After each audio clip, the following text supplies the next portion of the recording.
1969, Gary, Indiana. I was this unsuspecting 11-year-old kid obsessed with Spider-Man, X-Men, and the Marvel Comics universe of superheroes. And on this particular October evening, I just happened to be watching a nationally televised variety show called The Hollywood Palace. And that's when the bomb went off.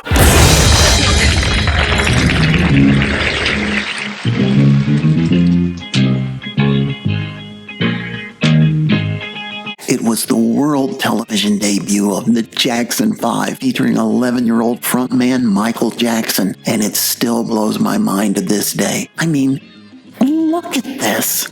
Michael was the exact same age as me, yet he and his brothers were as mesmerizing, as polished, and as professional as James Brown, The Temptations, or any of the other R&B acts pounding the boards around that time. Michael's performance that night was so powerful and so undeniably charismatic, it all but left me blind with envy. And that was the end of my fascination with comic books.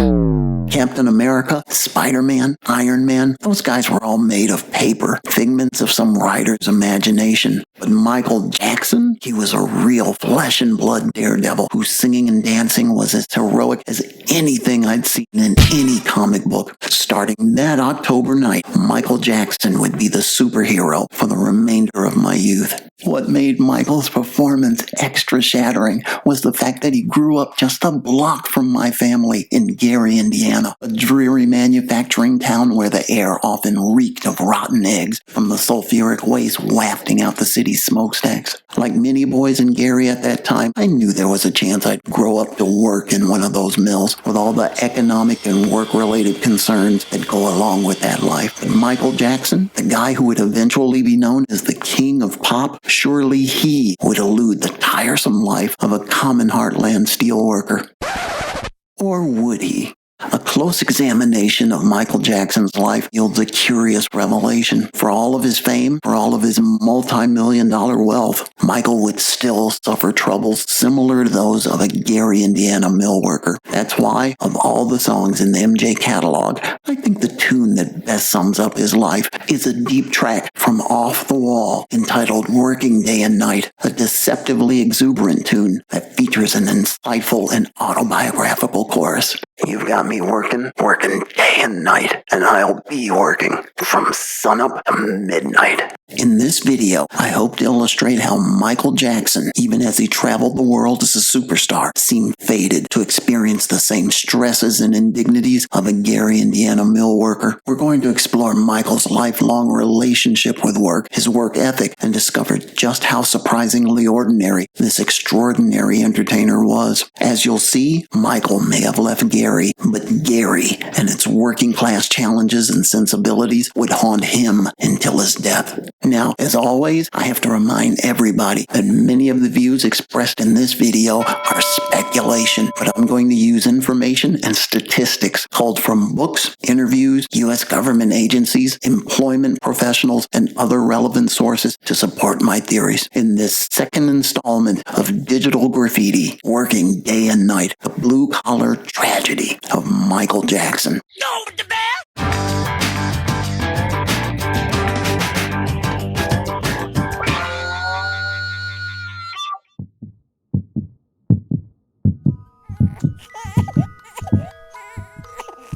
Michael Joseph Jackson, born August 29, 1958. The seventh child born to Joseph and Catherine Jackson.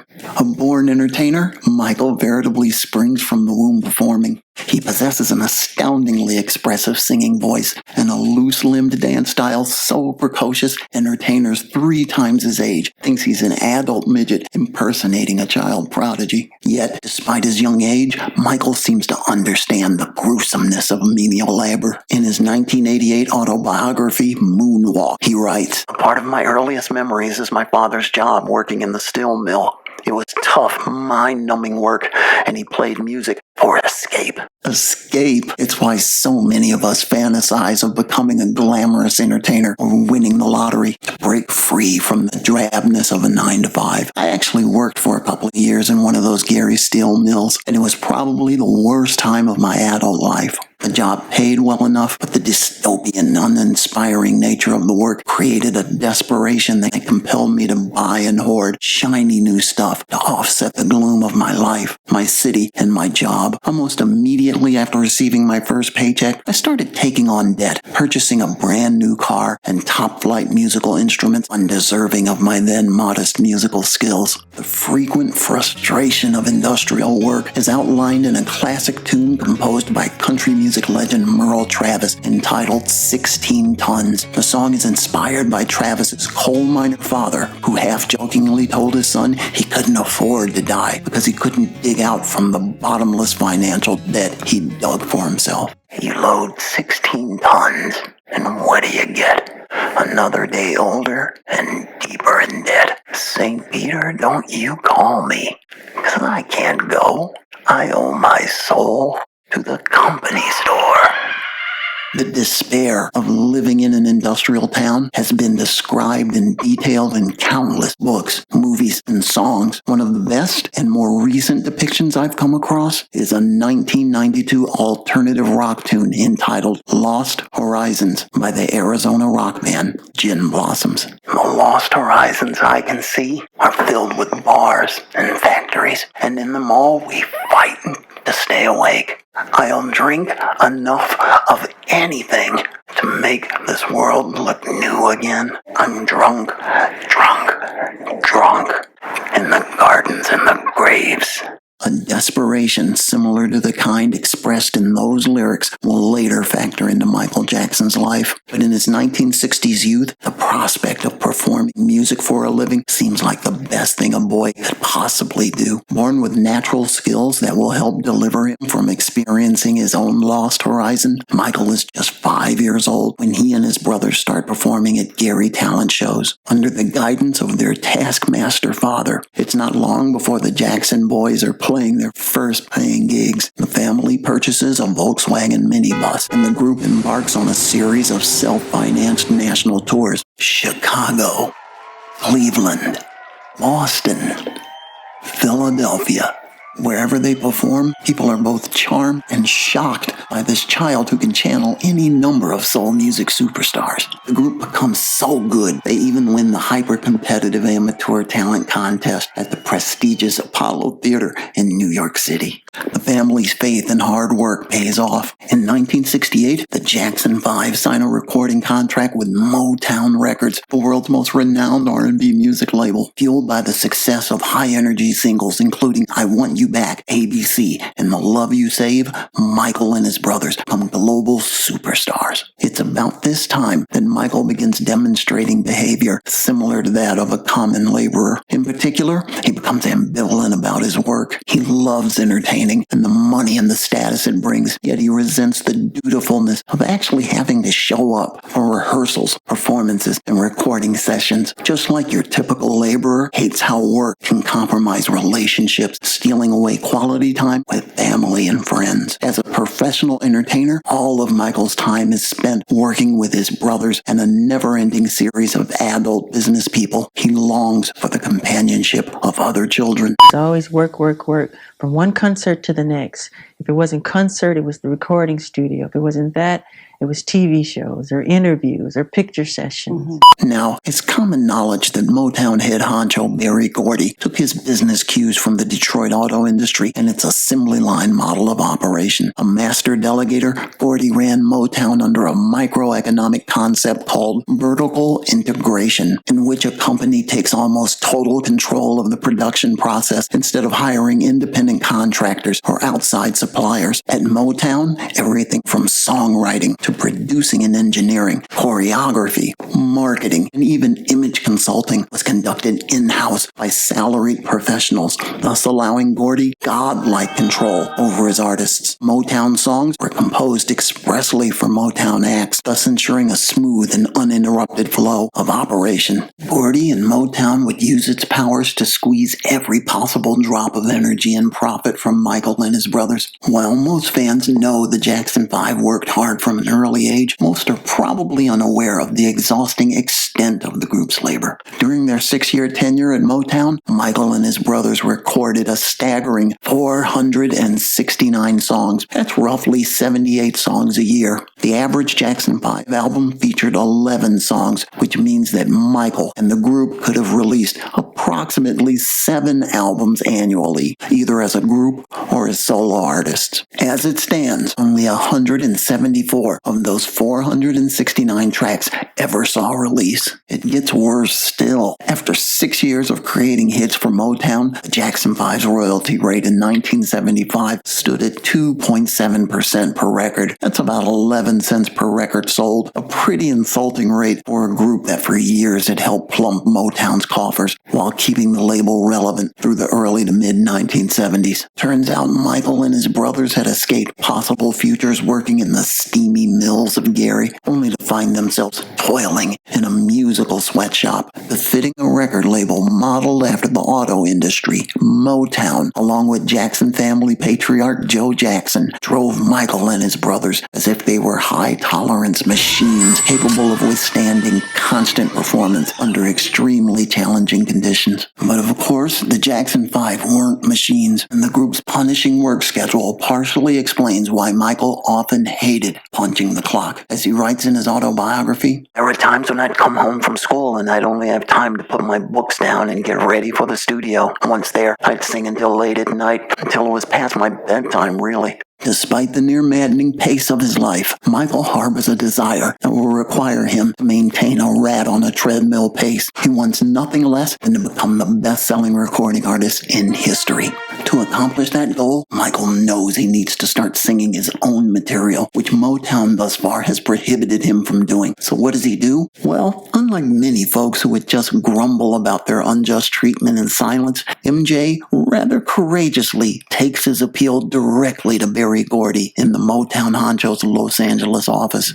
Gordy listens, reminds Michael that he and his brothers owe their stardom to him, and for all intents and purposes tells the future king of pop, "Just beat it!" Disappointed but undeterred, Michael keeps his eyes on the prize. He decides in the late 70s to burn the candle at both ends, performing both with his brothers and the Jacksons while launching his solo career in earnest. Under the guidance of their father, the Jackson brothers leave Motown for Epic Records, securing a royalty deal that could pay Michael and the Jacksons as much as $1.05 per recording, nearly $1 more than Motown. So now the stage is set. With his defection from Motown and the favorable resolution of his royalty issues, Michael, the solo artist, is cleared for takeoff. So what's his first move? He hooks up with producer Quincy Jones, a guy who, up until that time, was probably best known for working with Frank Sinatra. Their first effort, the elegant 1979 disco-funk album Off the Wall, initially sells upwards of 3 million copies, capturing a Grammy. It's an amazing coming-of-age accomplishment, but Michael's just getting started. Fueled by round-the-clock exposure of his music videos on the recently launched MTV, along with a breakout performance on the Motown 25 television special, Thriller becomes the best-selling album of all time. Within just 4 years of commencing his adult solo career, Michael accomplishes his goal of becoming history's biggest single recording act. With the historic commercial success of Thriller, Michael can easily slow down and enjoy a more contented and laid-back life. His fan base is so loyal and so affectionate towards him, they probably won't mind if he takes a more steady-going approach, maybe spacing out the time between album releases and tours. But Michael doesn't ease up. In fact, he wants more. In particular, he wants his next album to surpass Thriller in sales, a near impossible feat that will require an international tour longer and more grueling than perhaps any jaunt he's ever embarked on. At this point in his career, Michael can't blame his dad, the record labels, his manager, or anybody else for the harried pace of his life. Thanks to his massive ambitions, he is now competing against the most talented, the most determined, the most slave-driving rival he's ever faced, the man in the mirror. And there's evidence that his sky-high aspirations are making him very unhappy. I go through hell. I go through hell touring. Michael may go through hell touring, but thanks to his increased business savvy, performing isn't his only source of income. In 1985, he outbids all contenders, purchasing ATV Music, a publishing company that owns the Beatles song catalog. The deal means Michael will be entitled to a percentage of all CD sales, radio play, and even synchronization royalties whenever a Beatles song is used in movies, TV shows, and even commercials. It's a deal that will net Michael millions and millions more dollars without him ever having to record or tour. The Beatles' income, combined with the royalties from his own solo recordings, makes Michael rich beyond imagination. Now, we all know that stardom and money doesn't inoculate entertainers from personal problems, but Michael Jackson had amassed a fortune that should have, at the very least, enabled him to live a life of safety, privilege, and financial security. A life certainly more secure than that of your average rank-and-file laborer with its financial debts, workplace safety issues, work-related health problems, and more. But that wasn't the case for Michael. Not even close. Far from being an untouchable superstar shielded from working-class misery, it could be persuasively argued that Michael took the grinding existence of a Gary, Indiana steel worker and simply sprinkled glitter on it. Indeed, almost as soon as he launched his post-Motown solo career in 1979, Michael's life became a never-ending cascade of working-class problems. What follows is a laundry list of accidents, indignities, health disorders, and self-inflicted harms Michael suffered over the course of his career. I'm going to employ statistics to show just how much Michael had in common with the rest of us. Consider Exhibit A. He was mired in debt. Though it's estimated that Michael sold nearly 200 million albums as a solo artist and earned over $750 million over the course of his career, he was still $400 million in debt at the time of his death. He spent much of his solo career struggling to control his spending, manage his wealth, and fend off lenders. According to Michael's former publicist, Stuart Backerman, Michael had a tremendous burn rate of several $million a month, most of the cash going to run the singer's massive California estate. Said Backerman, Michael kept borrowing against his asset base and put himself in a deep cash flow situation. According to statistics issued by the United States Federal Reserve around the time of Michael's death, household debt in America was $13.5 trillion. Like so many workaday Americans, it appears Michael was living far beyond his means. Exhibit B. He was threatened with foreclosure. Just a year before Michael's death, the company that owned his debt threatened to foreclose on his Neverland Ranch home. Turns out Michael had used the property as collateral for loans running into the tens of millions of dollars. A 2008 report by the Mortgage Bankers Association found that over 1 million U.S. homes were in foreclosure around the time of Michael's death. It was the highest rate ever recorded. In Michael's case, the threat of foreclosure created an unimaginable problem for him. Exhibit C. He couldn't afford to retire. Buried in debt and threatened with foreclosure, it was imperative that Michael return to work in order to dig himself out from under. He staged a series of comeback concerts in London that would help him avoid an embarrassing eviction. According to the 2022 Schroders U.S. Retirement Survey, just 22% of people approaching retirement age say they'll have enough money to maintain a comfortable standard of living. Exhibit D. He marched on the picket line. In 2002, Michael picketed Sony Music, accusing the company of not properly promoting his 2002 album Invincible. Michael announced that he was leaving the label where he created his most popular recordings. According to the Bureau of Labor Statistics, there were 19 work stoppages reported in the U.S. in 2002, the year Michael staged his self-styled labor strike. More recently, a 2023 Cornell University report found that strikes increased a whopping 52% in 2022, with 424 work stoppages recorded. Exhibit E. He was injured on the job. In 1979, Michael broke his nose during a dance routine, an injury requiring surgery. Years later, in 1984, the King of Pop's hair caught fire during a horrifying pyrotechnic stunt gone wrong. Michael suffered second and third degree burns to his scalp and face. According to U.S. Department of Labor statistics, more than 4.6 million workers were seriously injured on the job around the time that Michael died. And because Michael was injured on the job, Exhibit F. He suffered from chronic pain. According to journalist and MJ confidant J. Randy Tarbarelli, Michael experienced chronic pain following surgery on his scalp in 1984. Years later, in 2013, Dr. Barney Van Valen testified that Michael showed the classic symptoms of lower back pain, a condition that was confirmed when an MRI study revealed the disc bulge in the singer's lower spine. According to the Centers for Disease Control, over 50 million Americans, that's 20% of the population, live with chronic pain that persists for 6 months or longer. And because Michael suffered from chronic pain, Exhibit G, he was dependent on prescription meds. In 1993, Michael confessed to a journalist that he was prescribed painkillers, including Valium and Xanax, to ease pain stemming from reconstructive surgery on his scalp. Michael's dependency made headlines in 2007 when a Beverly Hills pharmacy filed a complaint against him for not paying a prescription drug bill over $100,000. Later, a former staff member at Jackson's home testified that Michael was taking a staggering 10 doses of the powerful prescription tranquilizer,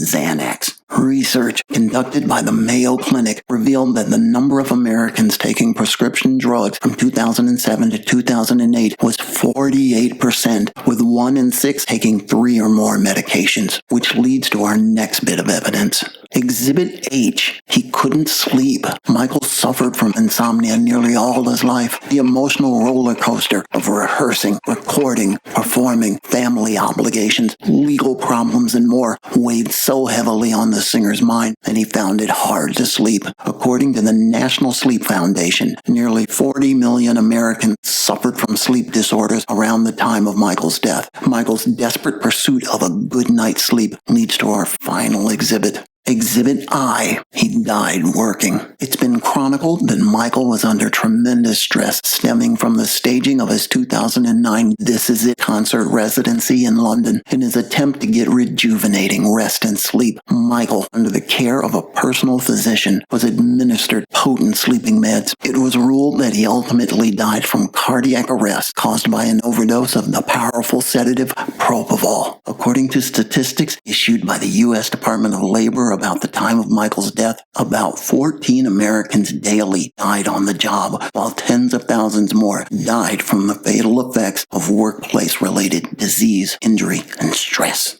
It's fascinating that a multi-millionaire like Michael, a man whose lifetime income was over $3 billion when adjusted for inflation, spent to the absolute limits of his income, just like myself and so many other everyday workers have done. And like even more of us, Michael kept plunging himself deeper and deeper into debt, creating personal finance crises that compelled him to keep working and working. His saga is a rags to riches story, a sort of American dream narrative politicians and other influential public figures often use to motivate us non-celebrities. Yet, as Michael's story proves, the American dream is often a black hole of desperation, debt, and thankless servitude. If the man who created the best-selling musical recording of all time felt so unappreciated by his bosses that he was compelled to launch a labor dispute, then anyone else would have to be deranged to expect fairness from their work.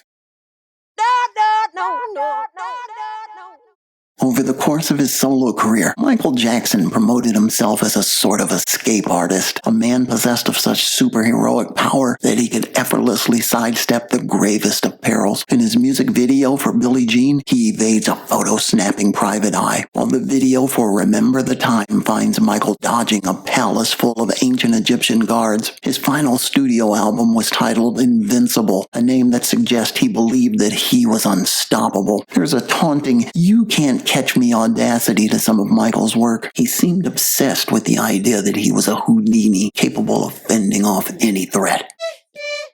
It's easy to see how Michael could actually believe that he was invulnerable. He was accused of very serious crimes during his high-flying career, yet he beat the rap every time. But as the evidence presented in this video suggests, the one thing MJ couldn't escape was his blue-collar fate, his very own lost horizon. Sure, the boy from Steeltown, USA was entertainment royalty, yet his life bore a shocking resemblance to that of your average, over-leveraged steel worker. He left Indiana for a sunnier future, future in Hollywood, but by the time it was all over, his body was racked from the effects of occupational injuries requiring surgeries and pharmaceutical interventions. As evidenced by his colossal record sales, he ranked at the very top in his field. Yet, like your average workaday grunt, he had to stage a strike against his employer for unfair labor practices. And like some Hollywood mirror image of country singer Merle Travis in the song 16 Tons, Michael's multi-million-dollar income was strained to the point that he couldn't even afford to retire. He owed his soul to the company store.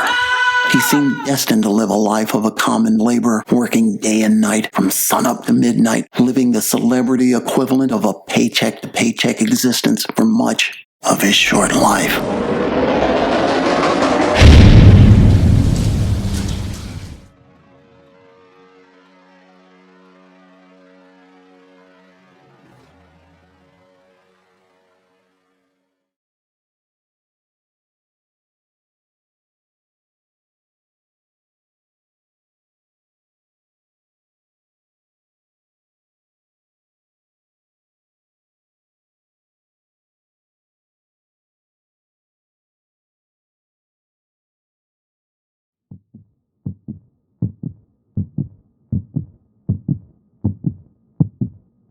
Fire paramedic 33, what is your emergency? Yes, sir. I need an ambulance. We have a gentleman here that needs help, and he's not breathing yet. He's not breathing, and we're trying to pump him, but he's not. He's not breathing, sir. Okay, how old is he? He's 50 years old, sir.